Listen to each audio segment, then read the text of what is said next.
We're a nonprofit organization dedicated to eradicating human slavery, human trafficking, child exploitation, and child sexual abuse material through disrupting networks and applying data, technology, and advanced analytics and intelligence.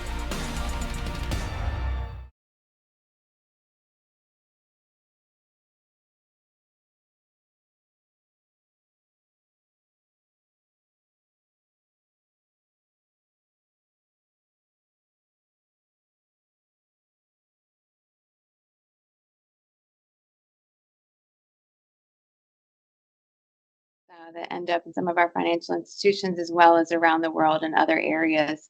We've got a great session today with 4 panelists who are well versed in each of their areas of expertise. I would also open it up to the audience as we move through this. Please feel free to drop any questions in the chat. It's always better when it's an interactive session and folks in the audience get their questions answered as much as possible. If you feel like I'm not answering your question in the moment, please note I will probably also be trying to categorize them to some degree and make sure that we collect as much of the information as possible before giving it over to our panelists. So this afternoon, I'm going to start with Erin, who's going to give us an introduction of who she is, how she got to this place, and what maybe your interest in mitigating these types of risks are. Sure. Thanks, Rachel. So hi, everybody. My name is Erin. So I'm a senior product manager and intelligence analyst at a company called Constella. So we deal primarily with digital risk protection and using the information on the internet to help protect people. And one of the aspects of that, and the main area that I work in, is investigating bad actors, and that's really where I've kind of interfaced with the human trafficking area, is kind of trying to identify those individuals that are behind the activity and what information we can find about them on the web. So my background is, as kind of my job title suggests, is as an analyst. So I've been doing this for about 10 years, kind of doing attribution and investigations, and hopefully I can bring some of that information to the panel today. Thank you. And Noel. Hey all, I'm Noel Thomas, the CEO and founder of Zero Trafficking. My background was a statewide anti-trafficking coordinator in Florida, setting up safe houses and managing appropriations. I got to this issue playing in a rock and roll band that traveled internationally, and got a flyer on it, went to India, and then built a team of intelligence agency experts and data scientists, and we're hunting the organized crime portion of human trafficking with data and analytics. And Sherry. Hi, everyone. Glad you could join us today. I'm Sherry Caltadroni. I'm the founder and executive director at Global Emancipation Network. And at GEN, as we call ourselves, our mission is to end trafficking in all of its forms all over the world, specifically using data and technology approaches. So I'm sure we'll get into a little bit more during the panel about how we do that, some of the ways we do, some products and data that we offer. But really excited for this panel. Thanks for having me. Certainly last but not least, Damien. Hello, everyone. Damien Trent, co-founder and chief technology officer over at Minerva AI. My background was actually in research, so I spent a number of years in academia working on deep learning technologies in the cancer research space. So back then, essentially, it was investigative tools, trying to leverage big data, unstructured text, clinical data, putting all that together and allowing us to find more effective pharmaceuticals against leukemia. And so, when I met my co-founders and we founded Minerva AI, I kind of took all that over into the financial crime space.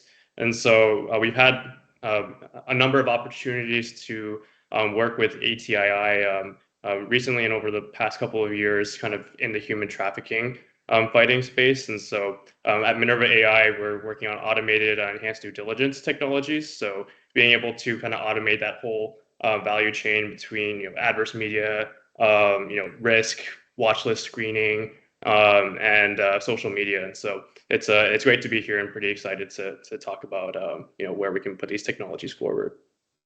Good, thank you. So for the benefit of anybody in the audience that maybe this is a new subject for them, and increasingly I have found in my work in banking that a lot of folks in the U.S. don't understand that this is not a problem that we import. This happens to the young women in our own country. I believe the Jeffrey Epstein trial has certainly brought some of that to light. I know I've had a lot more queries just from people that I know who know that I'm involved in this around, what can they do to help and what does it look like and those types of things. So I think if each of you could think about what would be most beneficial from your perspective for our audience of, what's your overarching view of maybe how the pandemic has changed the landscape of human trafficking, some of the things that have remained the same. I know in the work that we do, it's hard to move humans, so a lot of the same routes are still built in. But also, certainly at the beginning of the pandemic, the DEA would find, truckloads of cash that no one had been able to launder yet. So there are little nuances there that may be interesting. And if we could start there, and then we'll move into some more deeper dive on each person's expertise. So Noel, I'll start out with you. Yes, absolutely. So as part of the data and analytics that we were tracking on organized crime, they were still very active during the pandemic, violating a lot of the stay-at-home orders in the onset of the pandemic. And I love, Rachel, that you pointed out the idea of the drug trafficking routes. We argue that, organized crime, the larger the organization, the more they have to use the tried and true routes for drug trafficking, stash houses, and elsewhere. And so we saw that trend continue, that they were using the same logistics, the same advertising methods, the same online forums. And I think that there was actually an uptick of online exploitation with a crossover to trafficking during the pandemic, since so many people were at home. And so unfortunately, whether it's pandemics or wars, it creates a ripe opportunity for human trafficking to occur and grow. I appreciate you actually bringing up the war currently, because that certainly is something that we should consider as we move forward. So Sherry, what are you seeing? I agree with what Noel was saying, actually, and I think that we've seen a bit of a shift, as he mentioned, from the very beginning of the pandemic, when we were actually able to use those lockdown orders or those stay-in-place orders to help identify bad actors. So we could use signals intelligence, for example, to see where things were being violated, and that was a helpful enforcement mechanism in it. But now, as the world is sort of going back to normal, we're just seeing more of the same thing. In the end, trafficking is a black market, isn't it? It's where supply and demand meet. And in order to have that, you have to have that brokering step in some way. It's really just still a supply chain where, unfortunately, this is men, women, and children that we're talking about. And in some ways, vulnerability increased during the pandemic, right? That people weren't able to receive access to some of the care or some of those touch points where victimization could be recognized by some of the external world, or it was more difficult for services to be provided. In some ways, we saw that the funding was being shifted away, and understandably to some extent, away from some human trafficking efforts to fight coronavirus and just the pandemic response. And we're still seeing that trickle-down effect, I think. So there's lots of different ways that we've seen it change, but as always, this is sort of an inelastic market in a way, and that it's here to stay, unfortunately, until we get better at fighting it. So we are right back to where we began. Fair enough. And Damien.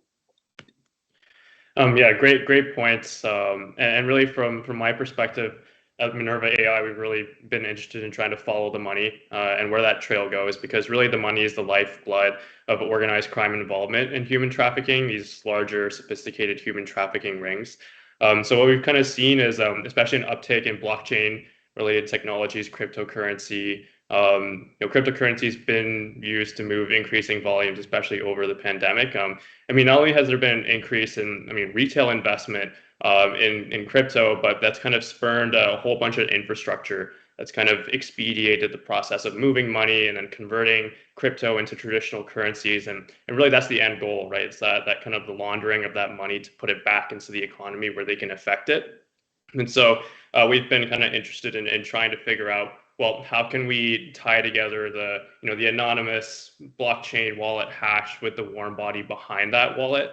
So, at the end of the day, there's somebody there that's actually having to transact and, convert between that cryptocurrency to the traditional currency. And so, there's been, especially, relating to the infrastructure side of things, the crypto custodians. So, the Coinbases, the Binances of the world.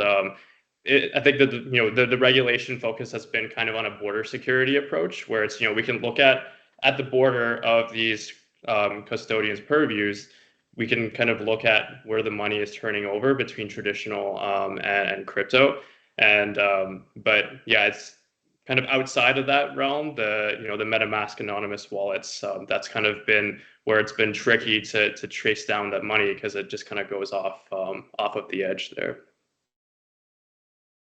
So I'm actually going to go a little bit out of order based on what we talked about. And Damien, I want to pull that thread a little bit more around what you're talking about with the infrastructure around blockchain. And maybe if you can talk about how the technology is facilitating the identification of those behaviors, and how the audience maybe, I understand without, hiring a Chainalysis or a firm like yours, understanding the know your wallet piece could be harder to uncover. But what are you seeing on how open source can maybe help with that, or other platforms that you may know about that our audience doesn't? Yeah, absolutely. And you referenced Chainalysis CipherTrace as another technology that we've had the opportunity to discuss with, and they're working on some really great stuff and trying to kind of, it's because when you're looking at risk in the blockchain and you're kind of moving through all of the different blocks and hashes, it really comes down to trying to tie together more peripheral risk, because you don't always have access to that data. Like, this is the John Smith that owns this wallet, right? The infrastructure side, so on the light side, if you come on the other side of the border where everybody is authenticated, and say you sign up for a custodian and say, I want to start trading in crypto, then at that point, it's there's all the regulation around KYC, watch list screening, having to know the identity of the person that holds that wallet and is on the platform. But when you kind of go into the dark side of that, on the other side of the border, and you're kind of transacting in dark space with just pure MetaMask wallets and non-identified wallets, it's that's kind of where it becomes pretty important to use some of these like CipherTrace tools, where you're trying to figure out, well, if we can flag a watch list of known risky wallets, then if you have the hash of a wallet that's trying to transact here, you can trace that, right? And you can find out, how far away is this wallet from, a wallet that we know is linked to, say, North Korea, or, a sanctioned entity or country. So that's kind of at least where we've been very interested in working, with partners like that to try to like tie together, because it's a whole chain, right? Going from the wallet back down to the person. And so at Minerva AI, that's the part that we deal with is, if you can get that, that John Smith, really any tidbit of information about the person behind the wallet, then you can screen that and pull in all that open source, information across the web, both like the surface web and the deep web. There's definitely a lot of information on both sides. Yeah, and not to get too deep for the audience, I think one of the things that's interesting there is that, with graph theory, you accrete risk. So I can be related to you and not necessarily be a bad actor. So really separating that out seems like it could be an important piece, which, Aaron, that actually brings me over to you from, I'm a big believer in there's the intersection of human intelligence and machine intelligence. And one of my dear friends in law enforcement, regularly reminds me that technology cannot solve, can't give me a gut feel, so to speak. Since you've listened to kind of the tech side, I know clearly you use technical tools at work, but where do you find that intersection of where you just have a really good gut feel about something based on just your body of knowledge, and you kind of pull that thread? Yeah, so kind of as an analyst, I often think that you need humans involved, because otherwise I wouldn't have a job.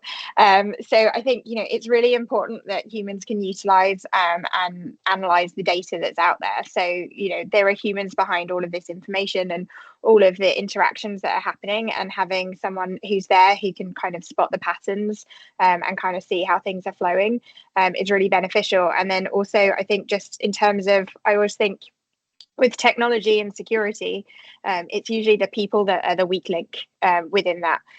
So, you can set up IT and you can set up all of this security, but if someone gets spearphished and they click on a link, then, it's all for nothing. And I think, the same is said for those bad actors. They are going to make mistakes and they are going to do things that's going to allow us to be able to track them, see the patterns that they're using. Like you guys were saying earlier, those tried and trusted routes that people are using, they're going to go back to those and use them repeatedly. And then also, criminals are falling for the same things that you and I are. So, Damien was talking about cryptocurrency wallets and being able to associate those with individuals. We see quite a lot of cryptocurrency addresses that are being released in breaches. So they're being connected to email addresses and full names and things like that, because I think we often think with breaches and things like that it's the big companies like Target and Experian that have to announce it and it's in the news. But actually, a lot of these lower level forums are being hacked as well, and a lot of the places where these actors are operating. So, a lot of sites that are used for child exploitation material or are used for trafficking are also being targeted by other hackers. And that's one of the ways that we've worked with ATII in recent years. Is kind of running the names and the information that they're able to find across our data sets and seeing where we can kind of build that picture and start to expand on those individuals. And I think going back to your original question, that's kind of again where you need that human interaction to pull at that thread and to kind of verify some of the data that you're seeing, because sometimes not all of the connections that you see there are going to be true connections. You need to kind of analyze them in some way. Sure. So that actually that's a great segue to one of the questions we have, which is, and this is an old question now in some ways, but the transparency that, crypto and blockchain advertise, especially around more of a DeFi network. What's the opinion of maybe Noel or Sherry around, if it's open, how is it so much less of a threat, and how are they hiding behind some of that when it comes to the anti-money laundering pieces? Noel, I'll give you first crack at that one. Yeah, a lot, with chain analysis, breaking up some of these dark web networks and the IRS criminal investigations really going after the proceeds of these organized crime groups that use exchanges and uses crypto.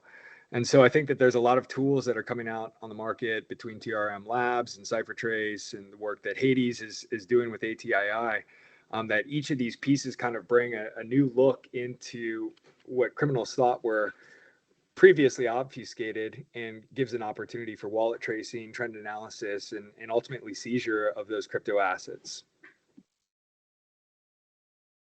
That is also one of our other questions. If anyone, and I don't know the answer, so I don't want to misspeak in any ways, but is anyone on our panel aware if folks have used the Hades platform for their investigations and what maybe the success has been?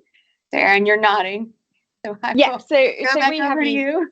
Yeah, we have used it. We have access to it. So, I have access to it, and routinely when we get, selectives or attributes, monikers, whatever you want to call them, I never know what the standard is these days. We will run those across Hades and see where we can get results and activity. And, looking at the crypto wallets or looking at the onion sites that are being frequently used can be really valuable in kind of expanding the investigation. So that's definitely something that we do, and it's something that we're working with ATII to make available to our customers through our investigative OSINT platform as well. Great, thank you. So I think maybe I'll go a little bit deeper on some of the data pieces. And, in the last 10 years or so, we've all had access to a lot more data. We have a huge access to, the increase in compute power, which enables us to really crunch through a lot more data. And it's a lot less expensive. I mean, I think about the number of startups or scale-ups that are really involved in coalescing data. I know Nomino Data Labs works really closely with ATII, and I've worked with them in some of the work that I do in the FIUs for our banks. Where have you guys seen the most success there in identifying bad actors, or has it, how much fluency has it provided to, and maybe also enabling the people around you to be better partners? Noel, you said sounds like you do a lot of work, not just with technology, but also human intelligence. So has it enabled you to really put somebody on a path and say, hey, go track this person down for me? I'm fine, whoever wants to go first with that. Sherry, you want to jump in there first? Sure. I think you're absolutely right, Rachel, in that the the costs of storage and compute have gone down, which has made things easier for everyone. And just the willingness for, the thousands of siloed actors out there to begin using cloud-based technology, which enables machinable data, or for us to all actually begin using it. However, I would also say that siloed data is still a massive problem in this space. I see everyone nodding here too. Absolutely, everyone has their little island, and unfortunately, since this is a problem that crosses jurisdictional boundaries, we can't operate on our own islands, can we? We actually have to work together, and that enables us, or it requires us, to treat this as a data problem requiring a database solution. So, for instance, in one project that we were working on, we had to pull thousands of business licenses and complaints on those businesses, right? And these were in the Excel spreadsheets, and these were in PDFs that were, completely not readable by a machine, so that we could put it into a platform, name your favorite platform to be able to use it. We had to go through dozens of hours in order to do that, right? And I think that sort of gets back to your other point about where does the human come into it. We're still there. Where the edge of technology is, including on how we can use data, that's where the human comes into point. And, I'll tell you a story about another, time where we sort of were augmenting technology with human involvement in data as well. One of the tools that we've been creating with camera forensics in the UK is a way to identify clothing-based cues in child abuse imagery, so that we can then try to identify the child, right? And we had one officer who was using it who had been previously working this case for a number of weeks before they had access to this tool and this platform. And it required, dozens of hours of Googling. Everyone's favorite platform is Google, right? And it just is not super efficient when you're talking about, say, like thousands of businesses with a particular logo, or, tens of thousands of schools in a country, whatever your clothing-based clue may be, right? But using this tool, they were able to bring it down to a number of potential targets, and they all had the same sort of clothing clue in it. But then, and this is where, again, like that human input comes in, and where you need to bring data from lots of different sources actually into it, was able to see one grocery chain just barely visible in the background of this image, right?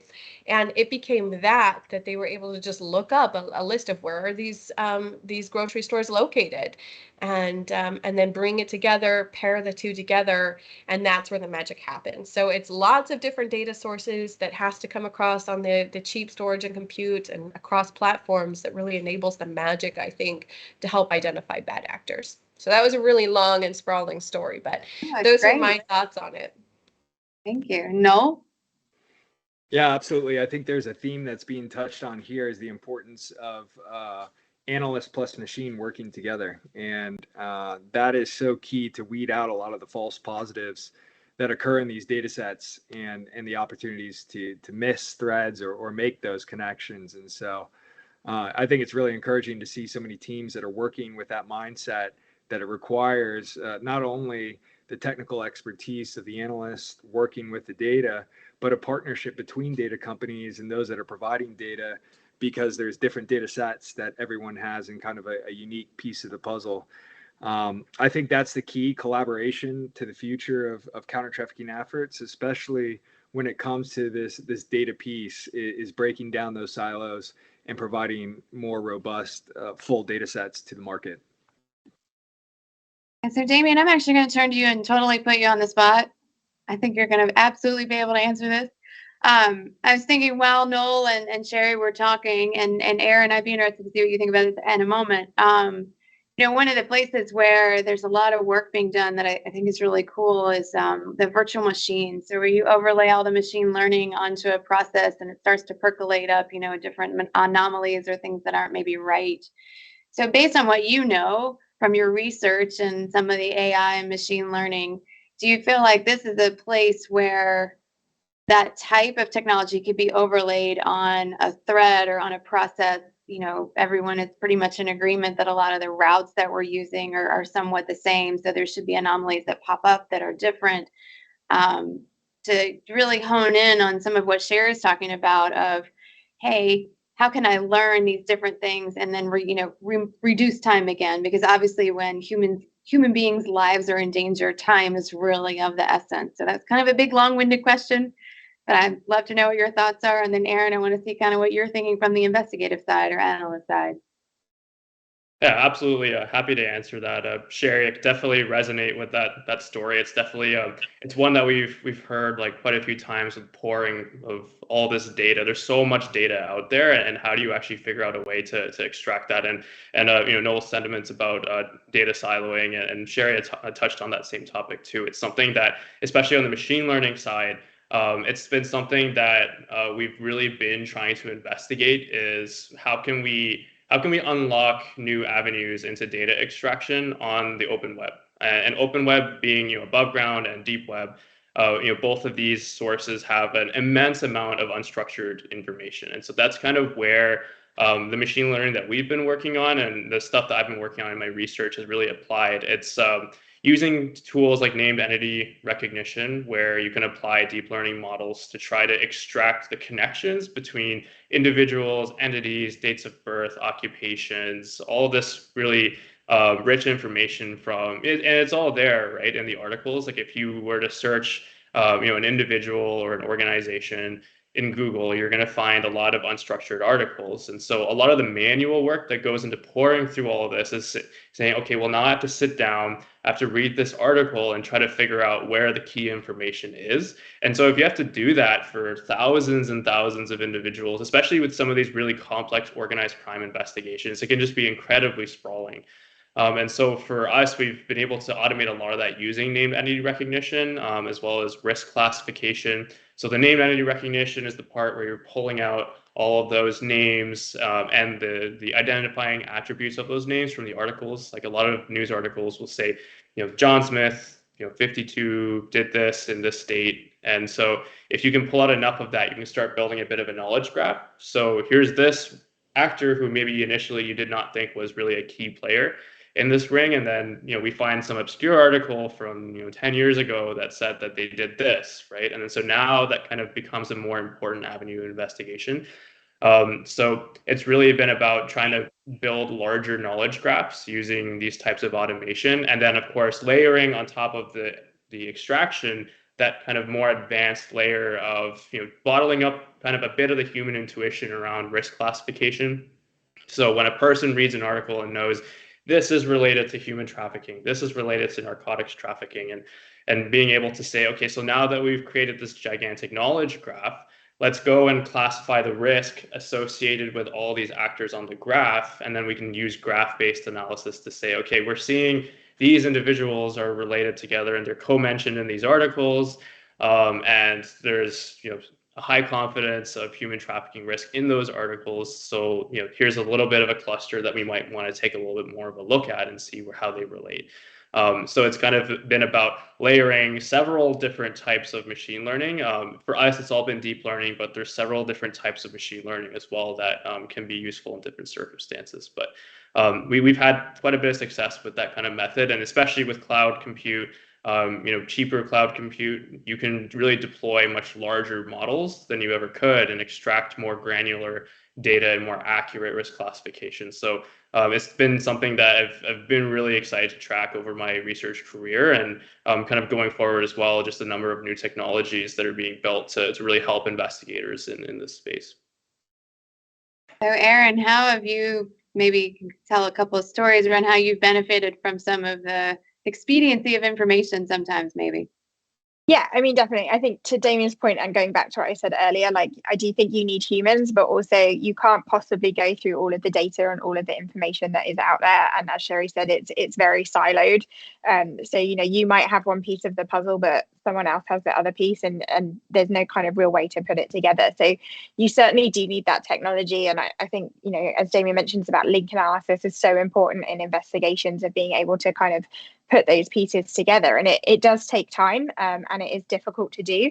And I think one of the maybe more negative things, and I'm probably on that side of the technology, is that there now are just so many options out there in terms of what people can do. So there's like 5 or 6 companies that are focused on one area, and that's probably a very modest assumption of how many there are.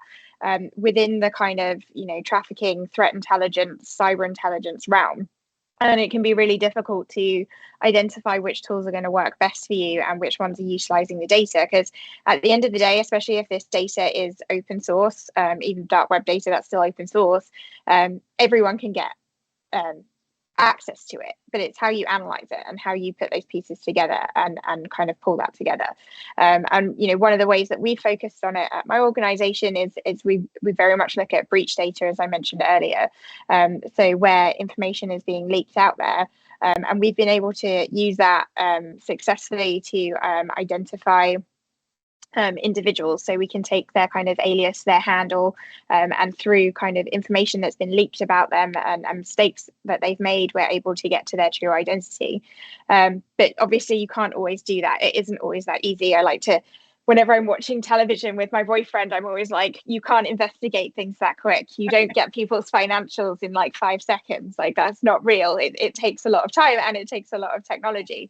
So, that's the golden nugget of being able to identify individuals, but you can also just identify more information about them. One of the cases I looked at a while ago when I was looking at some data related to individuals that I think had been found on the back pages, was that reuse of passwords was a way that we were able to kind of monitor their activity, but also the passwords that they were using. So unfortunately, they were using passwords that kind of insinuated the activity that they were involved in and were related to children and things like that. But it allowed you to kind of follow them and see where those activities were, and then also see that they were on sites that were targeted at children, like things like Neopets and stuff like that. So you can kind of take those and start to look at them. And then also we have a lot of breaches that are adult in nature. So some of them that's fine if we want to do that, but some of that leads to kind of other activities. So we can kind of look at the people that are on those sites and the information that they're providing and kind of run that against things like Hades and see if kind of we're seeing any transition. So I think it's not just having that data, it's being able to analyze that data and use technology and the link analysis Damien says, and kind of models of what you're seeing. And I think that really just kind of enables analysts to do their job in a more accurate and faster way. Sure. So that's actually a great segue to kind of our last question. So I work in, the banking side of the house, and their sharing information is really hard because we've not modernized some of our laws on the books. And that's not a political opinion at all. It's just a matter of fact. And it takes a long time for banks to process some of their information requests. I think there has been a large shift culturally around how are we actually protecting vulnerable populations, with the increase of ESG, both in corporate America and just corporations around the world. Banks now have an increased interest in, are they, lending to responsible parties? They understand what those people are doing. And the consumer is also demanding that as well. So they're kind of getting that pressure on both levels. Now, candidly, my position in America is that we will not actually indoctrinate it from a regulatory standpoint. It'll be grassroots. A regulator come in and say, hey, well, you said you're monitoring this risk. Now show me where you're doing it. I do think the EU is a little bit ahead of us on that one. What's interesting to me always in these panels is, we're all collaborating. We're all on the same page. We probably get there in a different way, but we very much want to get to the same point, and we don't have a lot of things restricting us. So Noel, what are you seeing around like that type of cultural shift? And, do you hit roadblocks, and how do you get around those? And, just for our audience, how, maybe some of the tips and tricks that you use. And I'm going to go around to all of you, and I'm just curious to hear what you're seeing, how you're, and how you're moving around it. You're on mute, Noel, or you froze maybe. Oh, maybe he froze. So Damien, I'm gonna, there you go. There you are. Now I've got 2 of you. Okay.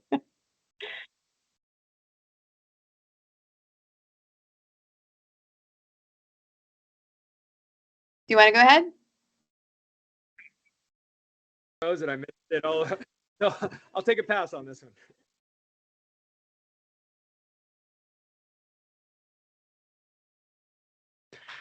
Yeah, so I think that one of the interesting emerging battles out of kind of the push toward ESG and kind of additional regulation and transparency into data and data sharing is the concept of open banking. As you mentioned, the EU has really made strides toward this much farther than we have in North America. But it's not to say there haven't been discussions kind of moving into that direction, even in terms of some kind of limited data sharing regulations in banking. That kind of it's actually been something that we've been leveraging. That there are certain attributes of information that you are able to share. They're very, very high level. Like you can't, share something so specific as, we filed a SAR or STR against a specific individual, but there's certain additional attributes of risk, that like certain investigator notes that can be shared. And so we've been kind of trying to leverage network effects of that between institutions where, an investigation that was previously done in this place and they found this risk. And so if they can keep it very, very high level, then sometimes that risk is enough to be able to flag that same actor somewhere else. So, a lot of times if you're trying to evade the system and the regulations and, the KYC, you might try to just hop between banks to try to get your money through into the system. And so I think that these kind of strides where we can open up even very narrow windows of data sharing between institutions can really, really help, because now this person trying to get their money in through one bank was refused. And so then they go to the next one, right? Then a flag from that investigator who spent all this time can immediately get transferred over. And so it's a very fast kind of refusal, or, a kind of a closer look at this new person walking through their door.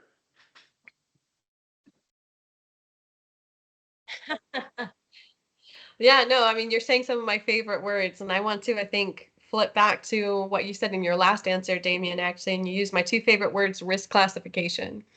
And this works, or this is important for both us as consumers and us as stakeholders in the fight against human trafficking, as well as those sitting on the other side of the table from the corporate perspective as well. So for them, they obviously are very interested in not, or the majority of them are very interested in not hosting or somehow being complicit in trafficking related activities, right? For both civil and criminal reasons, they recognize a liability here.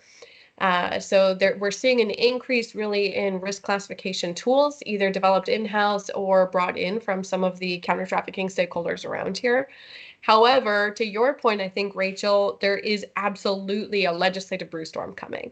This is like top of mind for everyone. It's something that's happening here in the US between the Earn It Act or some of the pressure that we're seeing around CDA 230.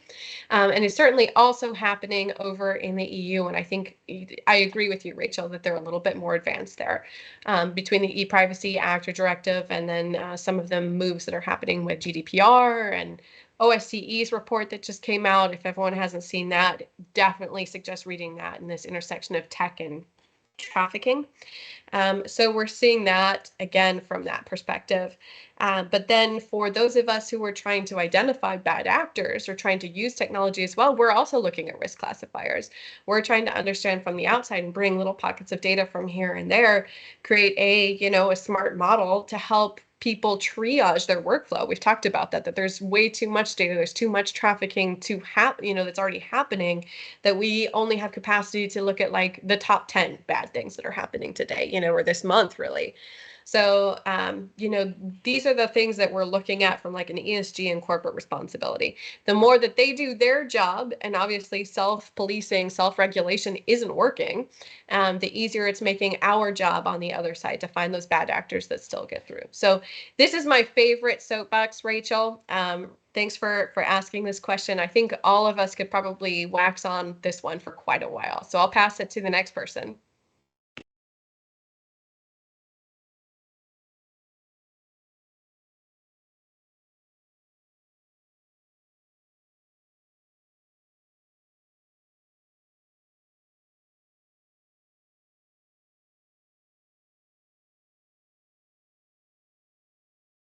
Yeah, so I probably come at it from a different angle because I'm not as involved in the regulation and sides of it, but definitely, sharing data is so important, and it's something that just does not happen enough. And we've already said we're way too siloed, and a lot of, the reasons for that are because of regulations that are involved and privacy. And I think there's this constant balance that we have to have in all of these investigations and the things that we're doing between people's privacy and, on the large people who are living good lives, doing good things, and then trying to find those bad people. And you do have to have a balance. And I think sometimes we go too far in the other direction.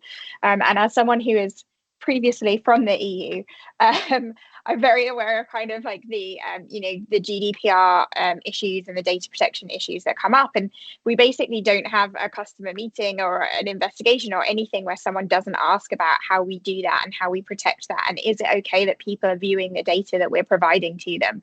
And, there are specific things within GDPR and other data protection provisions that do allow you to do investigations and do allow you to do those things. But there's so much confusion about those laws and how they impact them, and then about the fines that you will get if you break those laws, that I think people are terrified. So while it's trying to protect people, it is having an adverse effect on the data sharing. But that being said, I am aware of organizations, particularly in the UK, where they're trying to get, banks together. They're trying to get financial services together. And if they can't, share things directly, they can at least talk about the same thing, so they can put the ideas in their head that maybe they should be looking at this. And then also in the UK, the regulation is very much on financial institutions that they have to identify and report human trafficking, and they're doing a lot of things in terms of putting leaflets and information out there for their customers to be able to identify it, and they are doing knowledge sharing around that. Banks are talking about, well, this worked for us, is this going to work for you? So I think those barriers are definitely coming down, but there's a long way to go, and I think regulation both hampers and heeds what works and what doesn't. So I'll make a comparison to the hospitality industry, and where there was several litigation suits that were brought against big chains for either knowingly or unknowingly facilitating human trafficking. And so in addition to the regulation that's coming down, I think that we're going to see more civil suits against corporations where they were either complicit or didn't have the proper training and data and protocols in place to defeat it. And so, Sherry, I think you called out the liability. These companies have a lot of liability on them, and FOSTA SESTA, with the content platforms, has really made it so that any victim can sue the content that, or the platform that facilitated their trafficking. And so these sort of pushes, both in the hospitality industry and with social media companies, I think is coming to the financial sector, and we'll start to see more regulation, more guidance come down from FinCEN here in the US and globally regarding this anti-money laundering. And I think this ESG, CSR angle of this is really going to open up for the counter-trafficking groups.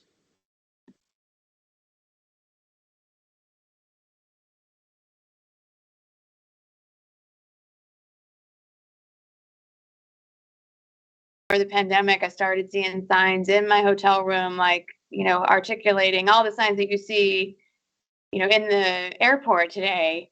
Now they've moved those into the hotel rooms. It's not just, on the back of the ladies' bathroom in the train station or the bus station or the airport. So I think it's interesting that we'll see pressures come from a variety of corners to really help our financial institutions get a little bit better interest in mitigating that risk. And I also think too, sometimes it gets forgotten that money laundering is a predicate crime. So, it's the bad actors they've already done their bad deed and they've already had their nefarious behavior. So it's how can we kind of keep them out of our bank if possible, as opposed to letting them in and then letting them use your rails. So probably just less than 2 minutes. One thing you want someone to take away from this, when we're done here. So I will go ahead, Damien, I'll start with you. Yeah, I think that a big thing for me was just kind of the data sharing aspects of the discussion. I think that's so important, and really about using technology to unlock new ways to either share that data or to extract that data in roundabout ways. Because it's been interesting how sometimes you have certain data sources, business registries or things like that you have to be a lawyer or you have to be a director living in that jurisdiction to get access to it, especially in Canada. It's been an issue being able to get access to that data. So sometimes you can still get the same quality of information or similar quality, at least enough to get the risk analysis by going around and getting the open source stuff. So there's a lot of information out there that exists out there in the web, and it's really just about being able to harness it using some of the really powerful technologies, especially machine learning, that exists out there today. Erin, over to you. Yeah, I think I just echo what Damien said. I think, data is so important. Data is king, but it's how you use that data and how you utilize it. So making sure that we're making the best use of technology. And I think, as Damien says, making sure we're sharing that information and it's not siloed is going to be the way forward. And Noel?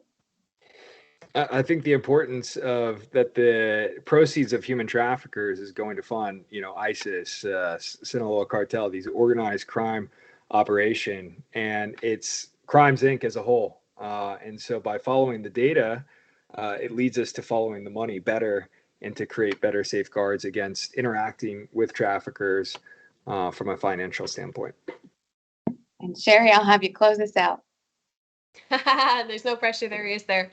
Obviously, I agree with everything else the other panelists said, and I would leave with one other thought that we've only touched on just a little bit, and that increasingly as some of this content is going in deep web, password-protected, authenticated spaces, or even worse, into encrypted apps, we need to be pushing on-device mitigation or hard encrypted or some of those risk classifiers that we talked about built into the software so that some of these companies cannot stand behind and say, well, it was encrypted.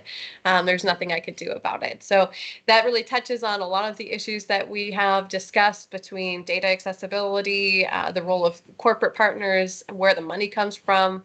And I think that all of these things are clearly related, and together, like I said, we have a much stronger position fighting counter trafficking the more that we collaborate. Very much. Thank you. So thank you all to our audience. I think that brings us just inside our time, maybe just outside of it. We appreciate you joining and looking forward to seeing you next year.